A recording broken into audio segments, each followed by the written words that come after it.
Muy buenos días.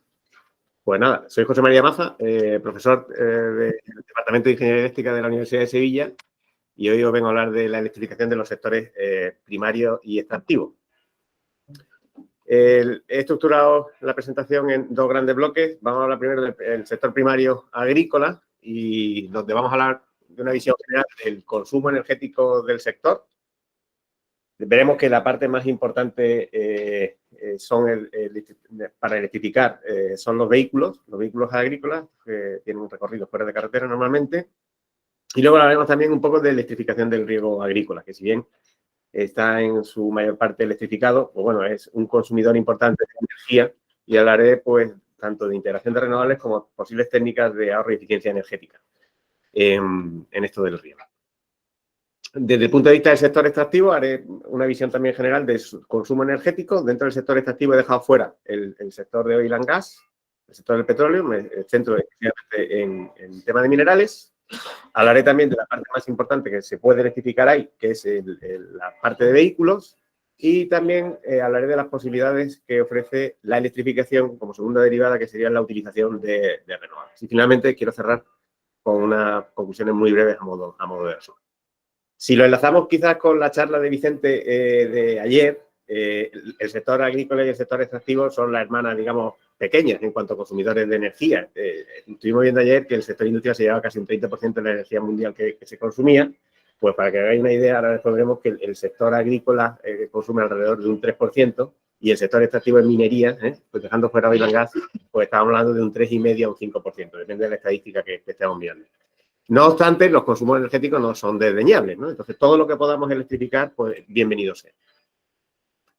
Bueno, en cuanto al sector agrícola, aquí tenéis una estadística, unos datos de lo que representa el porcentaje de energía consumida por este sector agrícola en la Unión Europea. Aquí se puede ver en la parte derecha de la transparencia el promedio de energía consumida, donde hay dos barras, uno lo que estábamos consumiendo en 2009 y lo que se consumía en 2019. Alrededor de un 3% de la energía consumida en Europa. En España la cosa está un poco igual, un poquito más, pasamos de un 3,1 a un 3,6. Lo que es significativo de esta transparencia o de estos datos que se presentan aquí es que en este periodo, del 2009 al 2019, estos últimos 10 años, ha habido un incremento de energía demandada en este sector, con respecto a la energía global que se consume en Europa. Estos consumos energéticos tienen asociados, pues evidentemente, unos gases, una emisión de gases de efecto invernadero, que es la curva granate que se ve aquí abajo, que parece que es relativamente constante, ¿vale? Pero que si nos fijáramos y hiciéramos zoom sobre estos últimos años, podemos ver que es ligeramente ascendente. Y lo que pudiera ser más preocupante es que si se ve, el sector de agricultura tiene una tendencia ligeramente ascendente cuando el resto de sectores tienen una tendencia claramente decreciente. Por ejemplo, es muy significativo la curva azul que se refiere al suministro de energía, que con la introducción de renovables está disminuyendo drásticamente las emisiones. De manera que el sector agrícola va como un poco con tendencia contraria a lo que está pasando en el resto de sectores. Esto que ocurre en Europa también está ocurriendo en Estados Unidos, donde aquí se presenta una estadística de lo que ha ocurrido en el periodo de tiempo comprendido entre 1990 y 2020.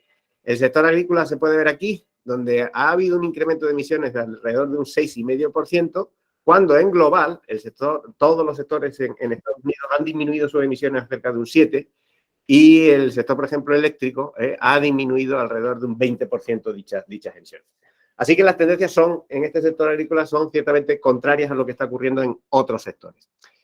Ante esta situación, pues, es buena idea pensar en la electrificación del riego agrícola. Esa electrificación va a tener muchas consecuencias, puede tener muchas consecuencias positivas, como se puso de manifiesto ayer en la charla de Vicente Cortés. Cualquier dispositivo eléctrico va a tener un rendimiento mucho más elevado que un dispositivo que utilice energía térmica, eso por una parte. Y por otra parte, siempre que electrifiquemos, podemos abastecer ese suministro eléctrico de renovables, con lo cual podemos disminuir la tasa de emisión. Ahora bien, ¿qué podemos electrificar dentro del sector de energía? del sector agrícola. Pues aquí hay una lista de actividades y las fuentes habituales de energía que se utilizan para realizarlas, ¿no? Preparación de terreno, siembra, riego, cómo se aplican los pesticidas y los fertilizantes, cómo se cosecha la trilla y luego todo el tema de selección y preparación de semillas.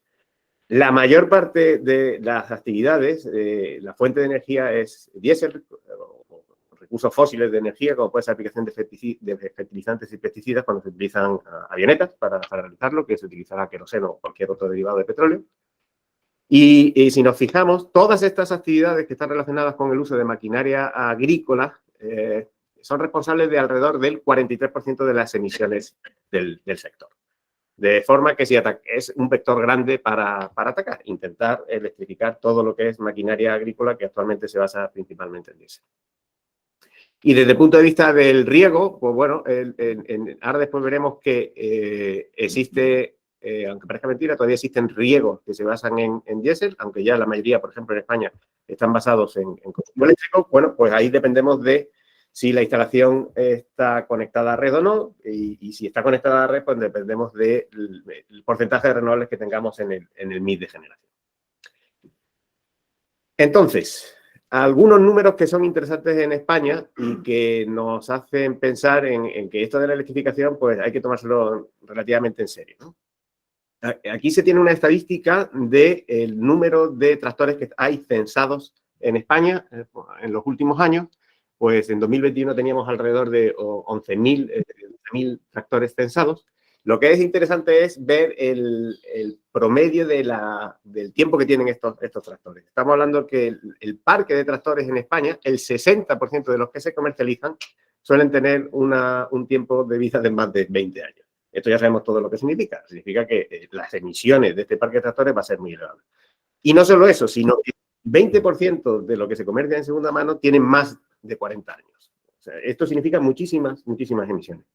Con lo cual, si atacamos a este vector de transporte, pues podremos reducir el número de emisiones y mejorar el consumo de energía en el sector. Ante esta situación, ¿qué hacer? Ante esta situación de tantos tractores tan, podemos decir, ineficientes, ¿no? Pues está claro que se pueden hacer varias cosas en diferentes frentes en función de la gente que está implicada. En primer lugar, desde el punto de vista del usuario, hay que insistir en que cuanto menos combustible se utilice, mejor que mejor, ¿no? Entonces, para eso el IDAE tiene unos manuales estupendos de técnicas de conducción de tractores, en donde te indican la importancia que tiene pues, el mantener el motor y los aperos de labranza, cuáles son las técnicas de conducción más adecuadas, insistiendo en aquellos regímenes de revoluciones que tienen asociado el menor consumo, la importancia de los neumáticos, la importancia de no realizar labores de labranza a lo mejor con el suelo excesivamente húmedo porque aumenta el consumo, etcétera, etcétera. Y gestionar adecuadamente el trabajo. Eso es podemos decir, cómo educar al usuario final en que puede ahorrar energía en su combustible, en la utilización de sus tractores, ¿no? Por otra parte, desde el punto de vista del legislador, claro, si tenemos tanta emisión, pues el legislador lo que va a intentar es apretar un poco las tuercas, ¿no? Intentar imponer una normativa muy restrictiva de emisiones. Para eso, pues bueno, en Europa tenemos el reglamento de la Unión Europea, el 2016-1628, que impone una serie de limitaciones para aquellos vehículos de tránsito fuera de carretera mayores de 56 kilovatios. Son unas emisiones muy limitantes, tanto para CO2, NOx y temas de partículas emitidas por el tractor, ¿no? De la misma manera, en Estados Unidos tenemos el Emission Standard EPA, donde están los límites de emisiones de Tier 3 y 4 para motores de la misma potencia, de más de 56 kilovatios. Ante esto, pues claro, tenemos el otro actor importante, ¿no? Dentro de la película, que es el fabricante. El fabricante, ante estos límites de emisiones, tiene pues que modificar su vehículo para cumplirlo, en la medida de lo posible, porque si no, no lo va a poder vender. Entonces tiene que introducir nuevos componentes que son complicados, que pueden ser catalizadores, filtros de partículas, en fin, todo eso que va a hacer, pues va a hacer que el volumen del tractor o del vehículo en principio aumente, por tanto su densidad de potencia va a bajar y va a incrementar su precio. De manera que parece que puede existir una oportunidad para decir, vamos a dejar de utilizar tractores diésel, vamos a ver si podemos electrificar esto. Al electrificar el vehículo, tendríamos otras ventajas asociadas, como puede ser una reducción de costes, por reducción de coste de combustible y mantenimiento, la sinergia que ya hemos mencionado anteriormente con las renovables, y podría existir una mayor facilidad de automatización del tractor, en lo que se conoce como agricultura un poco selectiva, ¿no? Muy bien, pues vamos a ver, dado que parece que una tendencia puede ser esto de la electrificación, vamos a ver cómo podemos electrificar un vehículo. Bueno, existe algunas diferencias de un vehículo agrícola, de un tractor con un vehículo convencional, y es que además de tener la carga de tracción, tenemos otros elementos que nos demandan potencia. Tenemos la toma de fuerza, el PTO, el poder take-off, donde le podemos incluir máquinas y herramientas al tractor, y también tenemos un circuito hidráulico también para accionar máquinas y herramientas. Desde un punto de vista de circuito eléctrico, tenemos entonces dos posibilidades. Electrificar los auxiliares del tractor o electrificar, digamos, el mayor consumidor, que sería el tren de potencia. Históricamente lo que hemos empezado es electrificando lo más facilito, que son los auxiliares, y conforme ha ido avanzando o pasando el tiempo, pues se han ido actualizando y electrificando los trenes de potencia. El primer acercamiento en cuanto a electrificación de auxiliares es el ventilador de refrigeración y el aire acondicionado, que son los auxiliares que demandan más potencia dentro de un vehículo de estas características.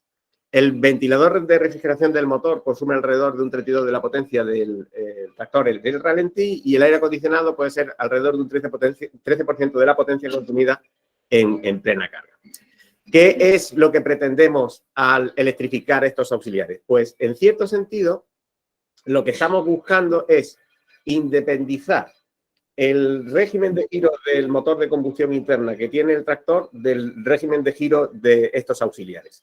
Si todo gira a la vez, tenemos que tener en cuenta que al final estos son unas demandas de potencia, o bien para bombeo, o bien para ventilación, que tienen el inconveniente de que la demanda de potencia es cúbica con el caudal que están moviendo. Entonces estaríamos como moviendo energía de forma innecesaria. Al separar estas dos unidades, lo que hacemos es que tanto ventilador de refrigeración como el compresor del aire acondicionado giren justo a la velocidad necesaria para conseguir la refrigeración que se necesita en el motor en ese instante. Bien, electrificando estos auxiliares se han reportado mejoras de una reducción de combustible de alrededor del 5%. Se ha podido incrementar la temperatura disponible de operación del motor 6 grados, es decir, el motor es capaz de mantener su potencia nominal con temperaturas ambiente 6 grados superiores a las convencionales. Y por otra parte, como estamos quitando también par del eje, pues podemos incrementar el par disponible que tenemos en la toma de fuerza alrededor de un 5%. Que viene mejor, bien, pues porque es posible hacer más esfuerzos de par en las máquinas que tengamos para labrar con el tractor. Un ejemplo de electrificación de auxiliares es este tractor, el 7540E Premium, que si veis es de 2007, es decir, que con el tema de electrificación se empezó hace ya un tiempo. En este tractor lo que se incorporaba es un generador de 20 kilovatios. Ese generador de 20 kilovatios está unido al eje del motor y lo que hace es que alimenta un bus de continua, y a partir de ese bus de continua vamos colgando los diferentes auxiliares eléctricos. De ese bus de continua tenemos corriente continua que pasamos a alterna con el correspondiente inversor, y el inversor acciona a velocidad variable al bien el ventilador del motor o bien al compresor del aire acondicionado. Interesantísimo lo de la velocidad variable, porque indico que es un método, una forma de ahorro de energía brutal, por la demanda de potencia en este tipo de aplicaciones de bombeo y ventilación es cúbica con el caudal que se mueve. Bien, también es interesante que incorpora una toma de corriente en el mismo tractor. Como tengo un bus de continua, yo puedo coger ese bus de continua, poner un inversor e invertir y tener una tensión alterna. Pues en este caso se tenía una tensión alterna tanto en un sistema trifásico como monofásico, de tensiones convencionales, de red eléctrica, ¿no? 380 en trifásico 220 monofásico, y se reportaban unos ahorros energéticos en la máquina de operación labrando de alrededor de un 4% y de un 16% circulando en carretera. Claro, todo esto está muy bonito, ¿no? Pero el problema es que esto tiene que comprarlo aquí. Entonces, pues, como veis, se fue retirado del mercado porque no había mucha demanda de este tipo de unidades. Ahora después veremos quizás el porqué, ¿no?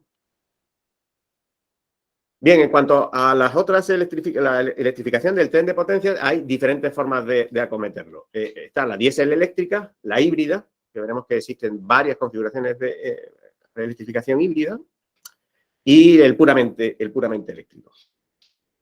En la electrificación del tren de potencia diésel eléctrico, no tenemos ningún tipo de almacenamiento energético. Lo que consiste esta electrificación en disponer de un generador que está acoplado al motor de combustión interna. De manera que, si se fijan, el generador y el motor de combustión interna están dimensionados a la misma potencia. Ese generador de combustión, este generador, esta máquina eléctrica, está alimentando un bus de continua. Y de este bus de continua, pues tenemos la misma idea. De este bus de continua ponemos diferentes inversores que estarán suministrando energía trifásica, alterna, a las diferentes máquinas eléctricas que tenemos en el tractor. Bueno, pues en este caso tenemos un generador de 220, este es un caso concreto de este tractor, del Belarus 3023, que es del año 2009, 220 kilovatios de generador con 183 de motor, que acciona la carga de tracción. Otra de las ventajas que presenta la electrificación es que, si se fijan en la transparencia anterior, estos motores de tractor tienen un montón de marchas, de manera que con la incorporación de este dispositivo puedo hacer como una transición de marcha continua, es lo que se llama el CVT. Bien, por otra parte, en este bus de continua, pues tenemos las tomas de potencia, en este caso está accionada por un motor de 55 kilovatios, y también tengo una toma de potencia eléctrica, como en el caso anterior. Aquí estamos hablando de una toma de potencia eléctrica de muchísima más potencia. En el otro caso estamos hablando de una toma de pequeña potencia, alrededor de 5 kilovatios o así, y aquí estamos hablando ya de un convertidor de 172 kilovatios. Muy bien, el problema de esto, evidentemente, la ventaja igual que en la electrificación anterior, que tenemos todo girando a diferentes velocidades. Eso es ahorro energético. El inconveniente es que estoy duplicando mucha máquina. Tengo un motor de combustión interna de 220 y estoy poniendo un generador eléctrico de la misma potencia. Y un motor de 170 y tantos. Es decir, en orden de magnitud tengo muchísima potencia nominal instalada. En consecuencia, primero, tengo una cosa muy voluminosa que va a pesar mucho. Y segundo, tengo un coste de inversión que es relativamente alto. Y luego, desde un punto de vista energético, tenemos dobles conversiones. Tenemos una conversión mecánica eléctrica y eléctrica mecánica, que es la que se da aquí, ¿no? De mecánico a eléctrico, y aquí en el take-off, este power take-off, tengo otra conversión eléctrica mecánica. Entonces, al final, como se decía también en la charla de ayer, ¿no? Cada vez que hago una transformación energética aparece un rendimiento. Y entonces, en conjunto, el rendimiento total del bicho, pues baja. A pesar de eso, pues de este tractor se han constatado ahorros de combustible de alrededor de un 18%. Bien, otra forma de electrificar, bueno, pues podría ser la electrificación híbrida. La electrificación híbrida incorpora un almacenamiento en forma de batería, que sería este pack de baterías que tenemos aquí. Existen dos formas de hacerlo, principalmente. Una forma sería la configuración serie. La configuración serie prácticamente repite el mismo esquema que la eléctrica serie que hemos visto anteriormente, pero incorporando este pack de almacenamiento. Mismos inconvenientes y mismas ventajas, ¿no? La configuración que más se utiliza es la configuración paralelo, o una más compleja que veremos después, que sería, la veremos en un ejemplo, ¿no? Que es la serie paralelo. En la configuración paralelo lo que consiste es que la máquina eléctrica, este motor, se está acoplando, o esta máquina que puede funcionar como motor y generador, se está acoplando al motor de combustión interna. ¿Esto qué permite? Pues esto permite dos cosas. Primero, cuando estoy funcionando a baja potencia, desacoplarme de ese motor de combustión interna y tirar solo de este motor a través del DC-Link, que está alimentado por el convertidor de baterías, y a alta potencia, pues acoplo el motor de combustión interna, ¿de acuerdo? Y los dos estarían accionando la carga de tracción. Ventaja fundamental, bueno, porque que el motor de combustión interna lo puedo poner de un tamaño muchísimo más reducido. Y puedo someterlo a incrementos de pares puntuales importantes, ¿no? Luego, este esquema es mejor en el sentido de que los componentes de potencia son más reducidos. Luego tiene también otra de las ventajas fundamentales, y es que como no incremento mucho el tamaño de la cosa, puedo hacer retrofit de tractores que ya están existentes. Quito motor de combustión interna grande, pongo con motor de combustión interna más pequeños y hago el retrofit para incorporar el sistema de alimentación. Bueno, también podríamos irnos directamente a un tractor o un vehículo agrícola puramente con baterías. De esto no he encontrado absolutamente nada que esté comercial. Lo único que he encontrado es temas de simulación. Bueno, pues en una simulación dicen, en un artículo, que puedo sustituir un motor de 160, aquí se han olvidado las unidades, 160 kilovatios, motor de combustión interna, por 2 motores de 36 y una batería de ion litio de 113 kilovatios hora con un 58% de ahorro de energía. Tiempo de operación alrededor de 6 horas, que eso también es un inconveniente claro. Tiempo de operación 6 horas, que quizás es muy corto para un turno habitual, y luego tenemos que pensar en la recarga de este dispositivo.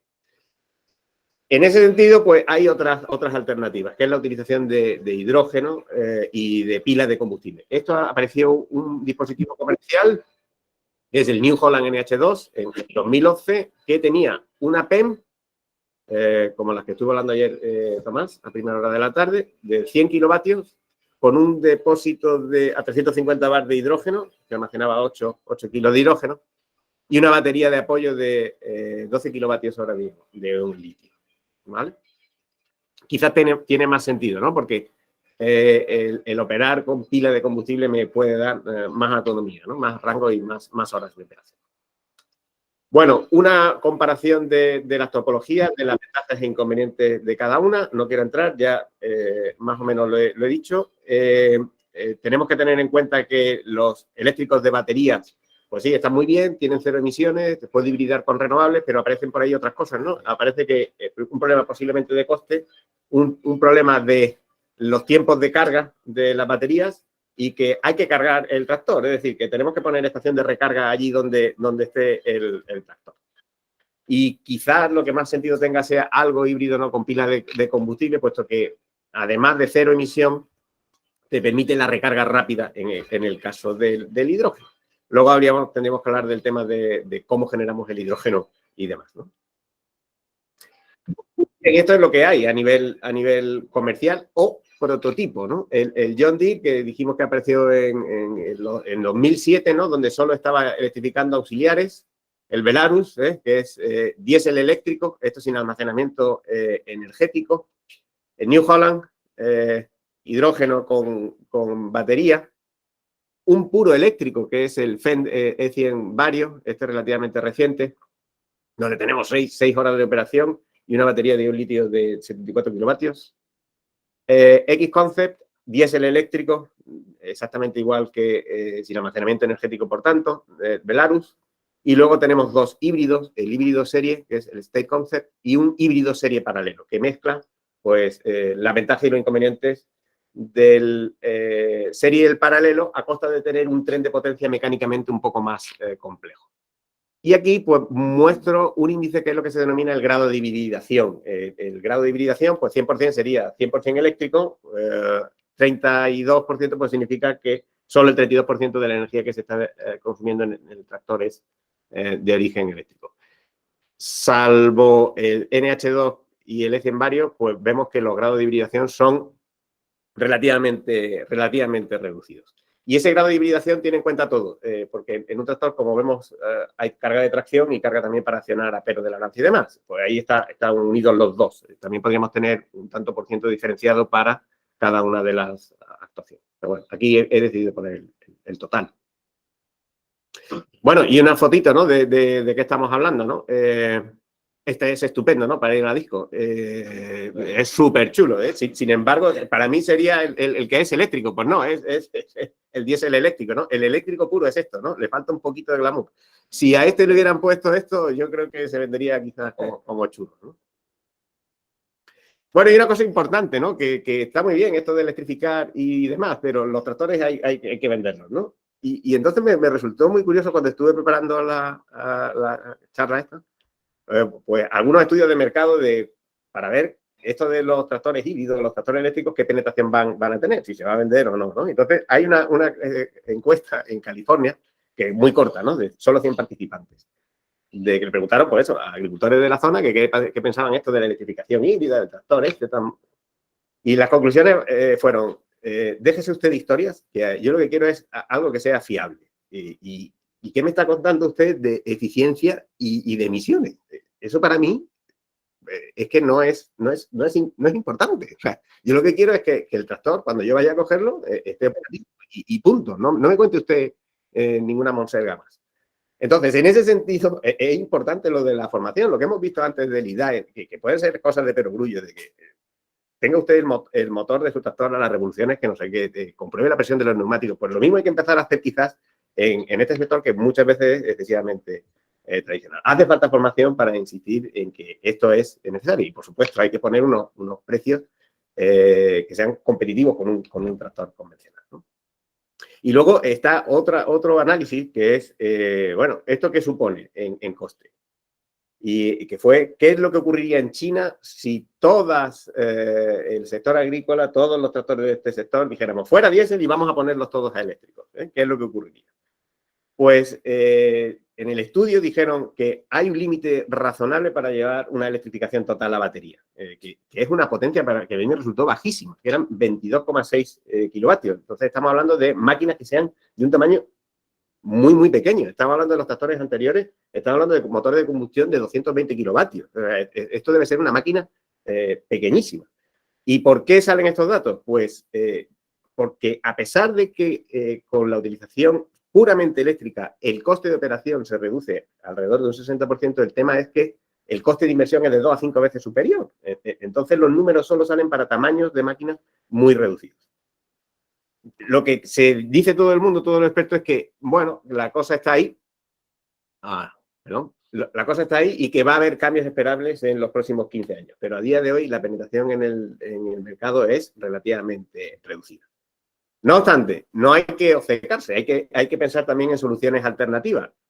Por ejemplo, me gustó mucho esta transparencia sacada de una presentación de John Deere, en donde insiste en que, bueno, esto de electrificar está muy bien, pero tenemos un problema importante, y es que con el tamaño del tractor, la batería que tenemos que poner asociada a ese tractor es más grande, y eso supone un volumen que hay que desplazar y un peso adicional, ¿no? Entonces, estamos hablando de que 380 kilovatios necesitarían como 5.000 litros y 15 toneladas en el tractor. Eso es una burrada. Entonces, John Deere está proponiendo soluciones alternativas como esta. Oiga, ¿por qué tengo que llevar una batería ahí? ¿Por qué no puedo llevar un cable? Es decir, que el tractor está conectado eléctricamente a una especie de subestación, ¿de acuerdo? Y bueno, es una cosa un poco visionaria, ¿no? No hay cabina. Esto está relacionado con que la agricultura está de precisión, donde el tractor debería ir solo haciendo las cositas que tenga que ir haciendo. Claro, luego está tecnológicamente, esto que parece una estupidez, yo creo que no lo es. No sé si vosotros alguna vez con las mangueras del jardín, yo tardo años, ¿no? En colocar la manguera del jardín de forma adecuada. Eso por una parte. Y luego está el problema de traspasar esa energía al tractor de forma eficiente a mucha distancia y hacer que todos esos componentes de transformación de energía quepan en este espacio tan reducido. Bueno, pues en este caso, esta gente de John Deere lo que sabe de lo que habla, ¿no? Y entonces lo que ha hecho es que este enlace que está viendo por aquí, pues ese enlace no es una alterna de 50 hercios, sino que es una alterna de 2,3 kilohercios, de manera que todos los componentes inductivos que embarcamos en el tractor para realizar esa transformación de potencia tienen un tamaño súper compacto. Bueno, también tiene su inconveniente y es que tengo que poner en el otro lado un sistema de conversión de la red 50 Hz a 2,3 kilohercios, ¿no? Pero bueno, que los tiros pueden ir quizás por aquí. Limitar el uso del almacenamiento energético con baterías dentro del tractor. Bien, en cuanto al... esto es lo que quería decir de electrificación de vehículos agrícolas. Ahora nos movemos riego, ¿no? El riego que hemos visto que también había por ahí una parte de riego que podía seguir siendo diésel y era otro consumidor importante de energía. La importancia del regadío en España es clara, ¿no? Somos el país con más superficie de regadío de la Unión Europea. Tenemos en 2018 3,7 millones de hectáreas en regadío. Y esto, por lo que se ve en las estadísticas, conforme pasa el tiempo, aumenta. Aumenta porque cada vez hay una ausencia mayor de precipitaciones. Entonces, aquí se puede ver esa tendencia, es que en la curva roja es en la superficie que tenemos en regadío, la curva azul es la superficie que tenemos total para cultivo, y en la parte de la derecha tenemos dos cosas. Tenemos el consumo de agua que estamos haciendo y el consumo de energético asociado a ese consumo de agua. Entonces, lo que podemos ver es que está bien, es decir, estamos creciendo en cuanto a superficie que tenemos de regadío y, oye, se está haciendo bien porque el consumo de agua está disminuyendo. Desde ese punto de vista, la cosa va bien. Lo que no está tan bien es que con este consumo de agua decreciente tenemos cada vez más consumo de energía. Es decir, ahí hay un punto de mejora. Lo que debería pasar es que si consumimos menos agua, el consumo de energía fuera hacia... Yo esperaría al menos eso. ¿Cuál es la energía consumida en el riego? Pues aproximadamente el 65% del total que se consume en el sector del regadío. ¿De acuerdo?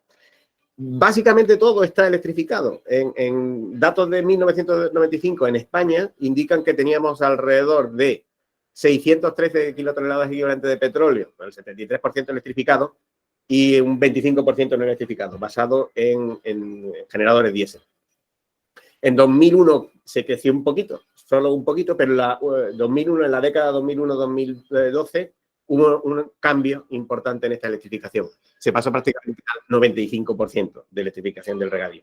No he encontrado datos más recientes de cómo estamos, pero siguiendo esta tendencia tenemos que suponer que prácticamente la totalidad del regadío está electrificado. Bien, desde mi punto de vista es importante aplicar técnicas de ahorro y eficiencia energética, porque si bien es un porcentaje relativamente reducido, pues no deja de ser un 1,8% de lo que se consume a nivel global. Y por otra parte, en la medida de lo posible, pues vamos a intentar utilizar energías renovables para alimentar a estos regadíos. Bueno, en cuanto a ahorro y eficiencia energética, ¿qué podemos hacer en instalaciones de regadío? Pues primero, tomarnos en serio el diseño de la instalación hidráulica. ¿Cómo? Pues sectorizar por cota de los hidrantes, es decir, sectorizar las instalaciones de regadío para que en un momento, un instante dado, se estén regando solo aquellos hidrantes que estén en la misma cota, con el objetivo de que mis bombas controlen la presión necesaria más o menos idéntica para la misma cota, ¿de acuerdo? Y no perdamos energía. Por otra parte, sectorizar también por tipo de hidrante, porque cada hidrante necesita una presión determinada, ya sea gravedad, por goteo o por aspiración. Utilizar turnos en comunidades de regantes, porque normalmente cada regante puede tener distintos sistemas de tipo de hidrante. Evitar el uso de válvulas reductoras de presión, porque lo único que introduce son pérdidas energéticas en las instalaciones. Y en la medida de lo posible, automatizar la instalación con sondas de presión para operar la bomba a la presión necesaria que se la va a dar un variador de velocidad accionándola a la velocidad que necesita, sin introducir ningún método de regulación mecánico de caudal, ya sea o bien por estrangulamiento o bien por recirculación. ¿De acuerdo? Esto es fundamental, porque como en las aplicaciones de ventilación, el bombeo es el consumo cúbico con el caudal que estamos moviendo. La clave del consumo también está en el diseño del equipo de bombeo. En la medida de lo posible, pues evitar el sobredimensionado. Claro, si nosotros sobredimensionamos, claro, vamos a tener altura suficiente para llegar a todos los hidrantes, pero ¿con qué rendimiento? Entonces, cuidar con mimo el cálculo del equipo de bombeo. Utilizar variadores de velocidad, importante, para accionar la bomba a velocidad variable. Y como digo, evitar utilización de recirculaciones o válvulas de estrangulamiento.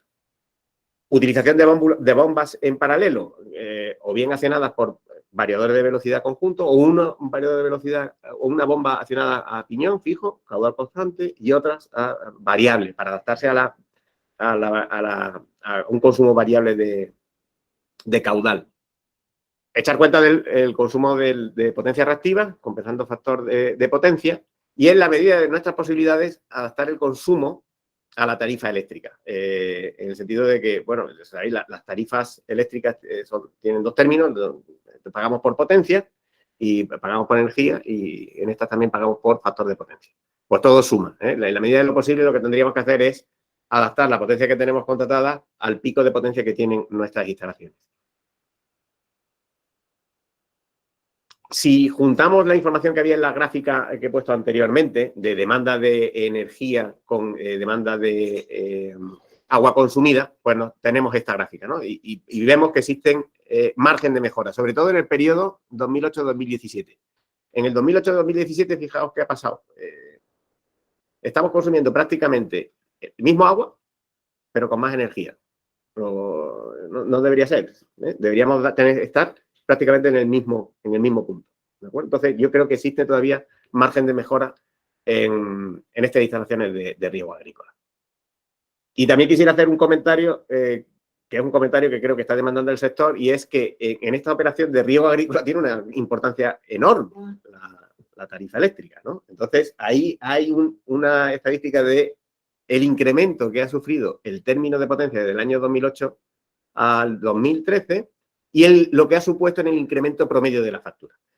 Venimos estoy hablando del principio de los tiempos, el año 97 creo que fue cuando empezó la regularización del sector eléctrico. Antes del 97 teníamos la tarifa general y en esa estructura de tarifa general teníamos la tarifa R0 y las R1, que eran tarifas destinadas para riego agrícola. En esas tarifas de riego agrícola no se pagaba término de potencia. Lo único que se pagaba era por el término de energía. Bueno, pues esta reivindicación yo creo que está relacionada con eso, ¿no? Con que históricamente no se ha pagado ese término de potencia, ¿no? Entonces, claro, tiene un impacto importante, ¿no? En cuanto al coste, ¿no? Que supone el real, ¿no?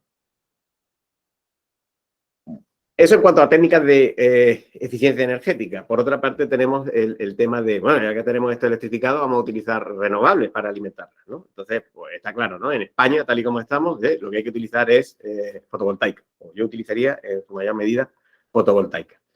¿Tipos de instalaciones que nos podríamos encontrar? Pues básicamente tres tipos de instalaciones. Una instalación que está conectada a red, una instalación que es mixta, es decir, yo estoy conectado a red, pero tengo un apoyo de alguien, que puede ser o bien una batería, si nos ponemos limpios, ¿no? O bien un generador diésel, o puede estar completamente aislado de red. Completamente aislado de red, tengo un problemilla. Y el problemilla es que yo no controlo el recurso primario de energía, pero no deja de ser interesante. No deja de ser interesante. Ahora después lo veremos. Este tipo de análisis de utilización de energía renovable en riego, pues se ha estudiado en un proyecto europeo que es relativamente reciente. Este proyecto europeo es del año 2017, es Marslovatin. Bueno, pues aquí lo que se hicieron fueron 5 instalaciones demostradoras de utilización de renovables en sistemas de riego. En Portugal, fotovoltaica diésel, Marruecos, fotovoltaica con red de apoyo y en España y en Italia, PV puras, sin conexión a red, solo PV, alimentando el riego agrícola. Y está muy bien, la página web la he dejado en la referencia, está muy bien porque dan datos absolutamente de todo. Me gusta mucho la opción de no conectada a la red, porque no conectada a la red supone un reto, porque tengo el problema de la variabilidad de la fuente primaria de energía. Es un sistema completamente aislado. Si se me cae, digamos, la energía que viene de la placa fotovoltaica, algo tendré que hacer con la bomba, ¿no? Entonces, esta gente lo que propone es, si se me cae la irradiancia, se me cae la energía primaria, como tengo un variador de velocidad que está accionando un motor que está accionando la bomba, lo que hago es que disminuyo la demanda de potencia de la bomba. Tienen un lazo de control que lo que hace es que baja la frecuencia de alimentación del motor, de manera que aseguran un funcionamiento estable. Claro, el reto está en cómo dimensionar esto y cómo operarlo en tiempo real. Económicamente tiene sentido, ¿no? Ellos dan datos de lo que ha costado estas instalaciones, tanto CAPEX como OPEX, y cuál ha sido el ahorro de coste de energía comparándolo con lo que se estaba haciendo anteriormente. Y bueno, pues aquí están los números que son buenísimos, alrededor de un 60% de promedio de ahorro energético con respecto a la relación que tenían anteriormente. Así que es posible utilizar un riego agrícola sin conexión a red, porque muchas veces, pues eso, el hacer la extensión de la red hasta el punto donde tenemos el riego puede suponer un coste importante. Bueno, y para terminar esta parte de sector agrícola, pues está claro, ¿no? La utilización de la fotovoltaica, tanto en invernaderos como en agricultura tradicional, va a ser una tendencia en los próximos años, ¿no? En los invernaderos se están utilizando placas solares fotovoltaicas en zonas donde hay un exceso de radiación solar para dar sombra a los cultivos, y se trata de buscar simplemente la solución de compromiso entre lo que yo pierdo de eficiencia por el uso de un panel que es semitransparente con las ventajas que le doy a la sombra de lo que tengo cultivando ahí abajo. Y en la agricultura tradicional, pues también otra solución de compromiso. Si yo pongo el panel debajo de agricultura tradicional, pues baja la temperatura del panel, con lo que mejora la eficiencia y evito transpiración, pérdida de agua de esa agricultura. Hay muchísima literatura ahora al respecto de cosas prácticas que se están haciendo para intentar hibridar estas dos cosas en los próximos años. Muy bien, con esta parte termino la parte de agricultura y voy a hablar ahora del sector extractivo, donde, como dije antes, he eliminado la parte de oil and gas, ¿de acuerdo? Entonces, estamos hablando de un sector que consume 12 exajulios de energía al año. Esto supone alrededor de un 6,2% de la energía global. Depende de dónde lo mires. En esta publicación que yo he consultado representaba un 6,2. En otro informe que he visto en GECO, esos 12 se convertían en un 3,5. No tengo claro entonces cuál es la fuente buena.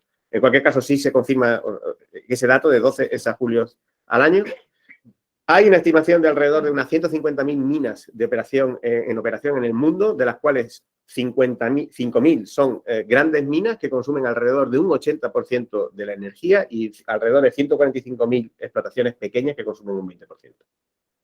De estas minas, alrededor del 85% a cielo abierto, 15% que son subterráneas, y en cuanto a distribución de consumo tenemos un 30-30-40. 30 cielo abierto, 30 subterráneas y 40 todo lo que es el tema de procesado del mineral después de extraerlo. En España, pues el sector de la minería, según los datos estadísticos mineros en España del año 2020, es un sector que mueve alrededor de 3.000 millones de euros, da 29.000 empleos directos y tiene un consumo energético de energía eléctrica de 2.600 teravatios hora año, 181 millones de litros de gasóleo y 998 teravatios hora de gas natural. Importante, ¿no? Gran parte de esta minería se da en Andalucía, que tenemos ahí casi un 40% de actividad en Andalucía, fundamentalmente en minería metálica, ¿no? Bueno, vamos a hacer exactamente igual. ¿Dónde se consume la energía en las minas y qué podemos electrificar, ¿no? de esas minas, ¿no? Entonces, los procesos los podemos dividir en 3 grandes categorías: extracción, transporte y procesamiento. En extracción, pues hay que perforar, hay que volar, excavar, y como eso en algunas ocasiones se da debajo de tierra, pues hay que ventilar y bombear. Para todas esas operaciones hace falta una maquinaria, los cargadores ANFO. ANFO es un tipo de explosivo, es amoníaco, nitrato, fueloil, ¿de acuerdo? Que es lo que se utiliza es un explosivo industrial. Hay taladros de 2.000 tipos, palas, long wall mining machines, que son unas máquinas enormes que sacan trozos de carbón de paredes enteras. Hay motoniveladoras, hay ventiladores para ventilar aquello. Y hay también bombas para extracción, ¿no? De agua y demás. En cuanto, bueno, una vez que está la cosa extraída, hay que sacarla fuera. Transporte. Ahí tenemos equipamiento diésel y equipamiento eléctrico. Tenemos camiones, cargadores, bulldozers, cintas transportadoras, grúas, tuneladoras, de todo. Y en cuanto a procesamiento, pues una vez que está el trozo de roca allí, eso hay que procesarlo para dejarlo como lo quiere la industria, ¿no? Aplastamiento, molienda y separación. Pues para eso tenemos primero las trituradoras, luego 200 tipos de molinos, los molinos SAC, los molinos de bola, y luego eso muchas veces vienen mezcladas las cosas y hay que separar, ¿no? Pues separar, por ejemplo, del mineral de cobre, lo que es cobre puro, lo que es zinc, lo que va a oro, etcétera, ¿no? Entonces, tenemos ahí pues distintos procesos que pueden involucrar pues centrifugación, ciclones, flotación, etcétera.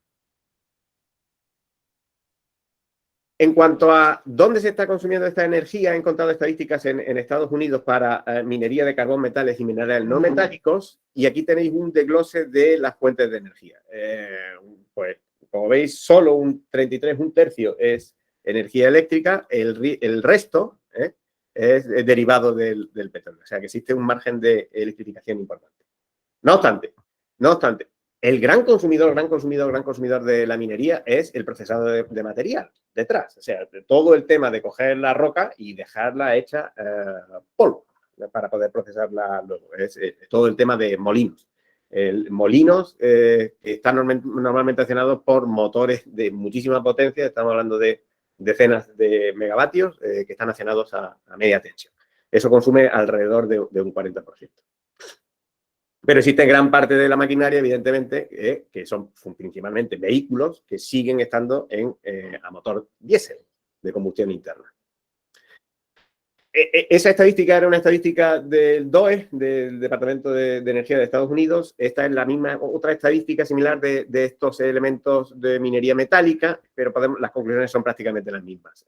Aquí alrededor del 46% de la energía que consumimos es diésel. El resto más o menos eléctrico, porque el triturado y la preparación del material se hace con molinos que están accionados por motores eléctricos.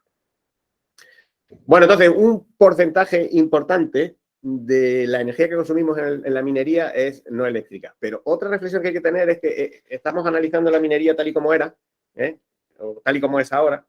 Pues sí, minería metálica, carbón y demás, pero hay que tener una reflexión de hacia dónde vamos. Y es que hacia dónde vamos con el uso de las tecnologías limpias estas tecnologías limpias tienen la cosa de que tienen un uso más intensivo de materias primas, ¿no? Entonces, por ejemplo, aquí se compara el uso de materias primas que tiene un coche convencional comparado con un coche eléctrico. Tengo más materias primas. Luego eso implica que si nosotros vamos a futuro a cumplir con unos escenarios de net zero emisiones en 2050, la importancia del sector extractivo va a ser cada vez más relevante. ¿No? Es curioso, por ejemplo, ¿no? Lo que estuvimos viendo ayer, ¿no? En la presentación de Vicente, no sé si recordáis, una transparencia que había de huella de carbono. Que había la huella de carbono por cada una de las tecnologías diciendo que la tecnología fotovoltaica era una tecnología que no tenía huella de carbono cero. Si os fijáis en los datos, lo tengo en la cabeza, la fotovoltaica eran 13 gramos por, no recuerdo por qué unidad era, pero kilovatio hora. La eólica eran 4 gramos por kilovatio hora. Eran como 3 veces menos, creo recordar. Es curioso, por ejemplo, que si ahora comparamos los minerales que me hacen falta para la fotovoltaica y la eólica, pues la fotovoltaica tiene menos uso de material que la eólica. Va a haber un trade-off entre emisiones, recursos que necesito para llevar a cabo esas plantas, ¿no? Es curioso. Bueno, lo que quería poner de manifiesto con esta transparencia es que vamos a necesitar más materiales, que si queremos cumplir con el net cero, hay que crecer o multiplicar la demanda de material por 6 de la demanda que tenemos actualmente. De manera que electrificar el sector minero también va a ser relativamente importante, porque en el futuro va a tener cada vez más importancia, ¿no? ¿Y de qué estamos hablando? Bueno, pues de lo que estamos hablando es, hemos visto que el 30% del consumo era 30% en mina abierta, ¿no? Y 30% en subterránea. Vamos a ver ahí los vehículos que tenemos, que son los mayores demandantes de diésel, y que es lo que queremos eliminar, y vamos a ver qué podemos hacer aquí, ¿no? Cuando estamos hablando de la mina de cielo abierto, estamos hablando de estos vehículos sutiles, que si podemos ver, tienen capacidad para llevar alrededor de 200 toneladas de material y tienen un motorcito de combustión interna de 1864 kilovatios. Estos motores tienen un generador acoplado y la tracción se hace directamente con máquina eléctrica acoplada directamente a rueda, ¿no? Estos vehículos pues, consumen alrededor de 600 a 800 litros la hora a 17 kilómetros hora, subiendo por unas pendientes medias de un 10%. ¿De acuerdo? Es una auténtica barbaridad. ¿Cómo electrificamos esto? Si un tractor estamos diciendo que era difícil, ¿no? ¿Cómo electrificamos esto con batería? Es imposible, tenemos que pensar en otras cosas. Entonces, ¿qué es lo que se puede hacer y qué se hace, de hecho? Y es que los camiones se electrifican y la energía eléctrica viene a través de la utilización de líneas eléctricas como los trenes, con un trolley. Entonces se llama el Trolley Assisted Camión, ¿no? El DLHF, ¿no? Que actualmente, si bien tiene eléctrico, también tiene un pequeño motor diésel para cuando no existe ese pantógrafo asociado. Existen algunos modelos en desarrollo con batería, ahora después lo veremos, y tiene muchas ventajas en comparación con el de combustión interna. Alrededor de un 50% menos de consumo. En subida con pendiente del 10% puede ir el doble de rápido, por tanto puede dar el doble de viajes en turno, con lo cual hay mayor producción. Y al eliminar el motor de combustión interna tengo un menor mantenimiento y, por supuesto, pues no tengo tantas emisiones en el sitio. Otras aproximaciones, bueno, pues quitar y eliminar los pantógrafos. Al final el pantógrafo está muy bien, pero es un coste adicional. Si vemos, la infraestructura es alrededor de un 75% del coste del camión. Es decir, hay un coste de infraestructura importante. Esta otra aproximación intenta quitar el pantógrafo para evitar ese coste de infraestructura. Se está hablando Fortescue Industries, que es un promotor de minería en Australia, de camiones de 240 toneladas con pilas de combustible y baterías. Esto es un anuncio relativamente reciente, creo que de 2020. No he encontrado información en cuanto a potencia de cada uno de los componentes. Y Anglo American tiene un dispositivo ya de 290 toneladas con una pila de combustible de 2 megavatios. Bien, para esa mina de cielo abierto, pues además de los camiones, hay que tener excavadoras que pueden estar electrificadas. Esta es de Hitachi, lo que tiene es un cable aquí. Este cable no, evidentemente no es así. Está pintado en el catálogo este de Hitachi. La tienen en operación en Zambia. No hay muchos datos en cuanto a la potencia eléctrica del motor que enmarca. Lo que sí se ve es que ahí utilizan 50 hercios convencionales y una alimentación en 1000 voltios, ¿de acuerdo? No es como tan sofisticada como lo que había anteriormente, el tractor que presenté anteriormente de John Deere. Y esta de Liebherr, que, bueno, pues tiene datos eléctricos alrededor de 850 kilovatios de motor, con una alimentación de 6 kilovoltios, y el tema es que incorporan un autotransformador para reducir el pico de la corriente de conexión e ir subiendo la tensión cuando la máquina está en operación. En cuanto a vehículos que se utilizan en minas subterráneas, pues tenemos dos principalmente, que son los LHD, que son las cosas estas que se utilizan para coger y cargar material hacia los camiones. Capacidades son muchísimo más pequeñas, claro, estamos trabajando dentro de minas, capacidades más pequeñas que lo que estamos hablando en cielo abierto. Aquí estamos hablando de 20 o 60 toneladas, distancias recorridas muy pequeñas en pasillo, con lo cual aquí es posible hablar de electrificación con cable, porque el recorrido es relativamente pequeño, hacia adelante, hacia atrás, ¿de acuerdo? Y se podía electrificar con cable e incluso con baterías. Claro, aquí el electrificar tiene un impacto tremendo, ¿no? Porque si electrificamos, estamos quitando el motor diésel de ahí, y eso tiene dos consecuencias importantes. Mayor rendimiento. Mayor rendimiento significa que estamos evacuando menos calor.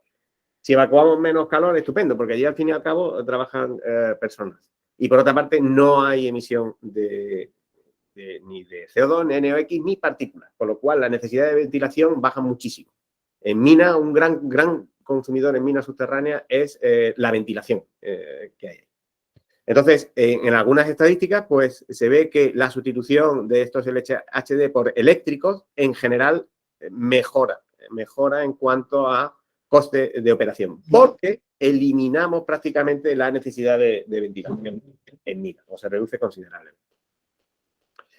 Bien, aquí tenemos algunos cargadores que tienen eléctricos puros con baterías de ion litio y fosfato de hierro, que tiene la ventaja de que no arden, y esto es importante para minas subterráneas que están en atmósfera explosiva, pero tienen el inconveniente de la batería. Tenemos tiempos de operación de alrededor de 4 horas y cargas de alrededor de 1 o 2 horas, con lo cual la efectividad de los turnos se reduce considerablemente. Y este otro, que es un ejemplo en donde está la alimentación con cable. Este rollo de aquí es donde se está liando el cable cuando el LHD se desplaza. Una tecnología muy convencional, alimentación en 1000 voltios y 315 kilovatios. En cuanto a vehículos subterráneos, un tamaño más reducido, aunque no dejan de ser 50 toneladas, donde tenemos este que tiene dos motores eléctricos de 350 kilovatios con alimentación por pantógrafo, ¿de acuerdo? Aquí también tenemos el coste de instalación de todo el pantógrafo dentro de la mina subterránea, que es muchísimo. La ventaja, no emito y puedo reducir considerablemente el coste de la ventilación de la mina.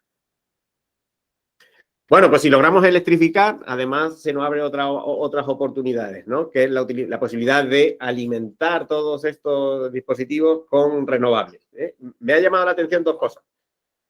Primero, si podemos hacer PPAs con suministradores, y esto es algo que es relativamente reciente, que es la mina escondida, que está en Chile, que es la mayor mina que hay de cobre en el mundo. Ahora ha firmado un PPA con Enel de 3 teravatios hora al año durante los siguientes 15 años, cancelando el PPA que tenían actualmente con generadores, digamos, convencionales, que tiene una multa o una penalización económica de 780 millones de euros y le sale rentable, ¿de acuerdo? Entonces, se abre la posibilidad de, si electrifico mucho, puedo alimentarme con renovables.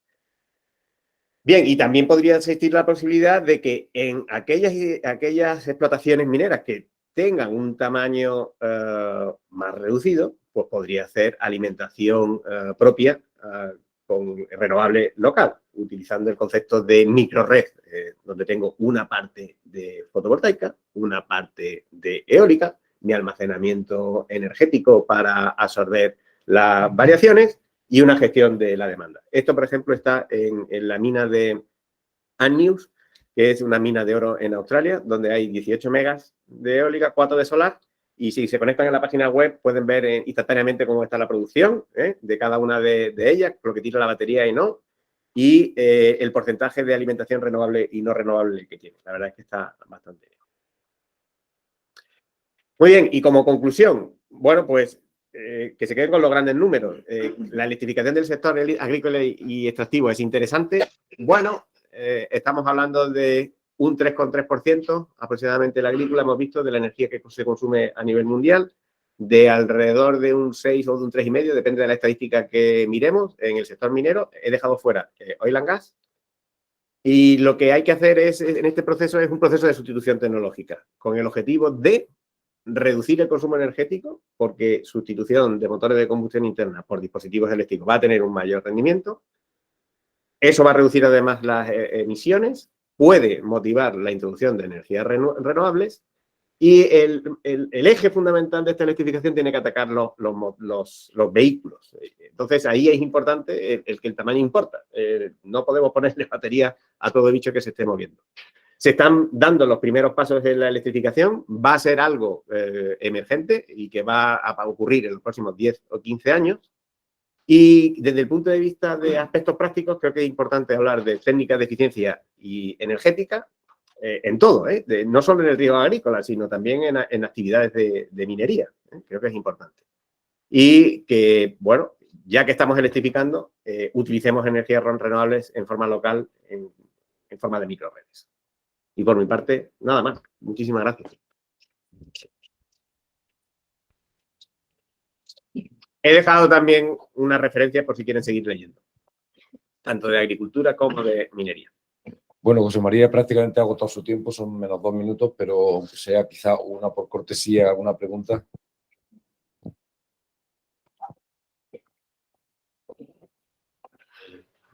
Sí, José María, que si se sabe un poco el grado de electrificación de una mina que tenemos cerca, del Cobre de las Cruces, un poco ¿En qué grado de madurez están ellos? Pues no lo sé, no lo sé. Yo he trabajado, he hecho alguna auditoría en el sector minero en Mina de Huelva, pero no lo sé, no lo sé, porque yo ataqué solo digamos, el vector de energía eléctrica y no vi absolutamente nada de térmico.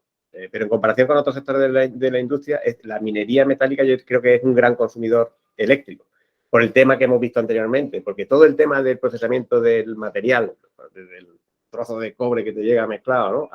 Para hacerlo polvo, que es lo que tú necesitas para luego hacer el cable de cobre, es muy intensivo en el uso de energía eléctrica. Eso por una parte, y luego, si es subterráneo, tienes el tema de la ventilación, que es un consumidor brutal, ¿vale? Pero consumo de diésel lo tiene, porque la maquinaria es principalmente accionada, los vehículos son principalmente accionados por diésel. Me extraña que en el caso de los tractores no hayas dicho nada, los chinos, sobre todo los chinos. Me extraña mucho que no estén usando tractores con battery swapping, porque si yo tuviera una finca agrícola con espacio suficiente para poner fotovoltaica, tendría una batería cargándose durante el día y así no hay problema de... Lo que pasa, claro, son baterías más grandes, pero bueno, todo se puede robotizar. Claro, son baterías muy grandes. El battery swapping lo están contemplando, pero tienes que ver cómo cambias la batería. O lo haces de forma automática con un dispositivo que lo haga, o si no, si involucras personas, el tiempo de sustitución de la batería es muy grande. Entonces, esa es una de las cosas de los inconvenientes que se decían en el artículo este que he comentado de la China, ¿no? de la batería, del uso de batería. Muy bien, pues muchas gracias. Sí. Vamos a ver si Noemí Muy bien. está ya conectada. Noemí está, es que... Sí,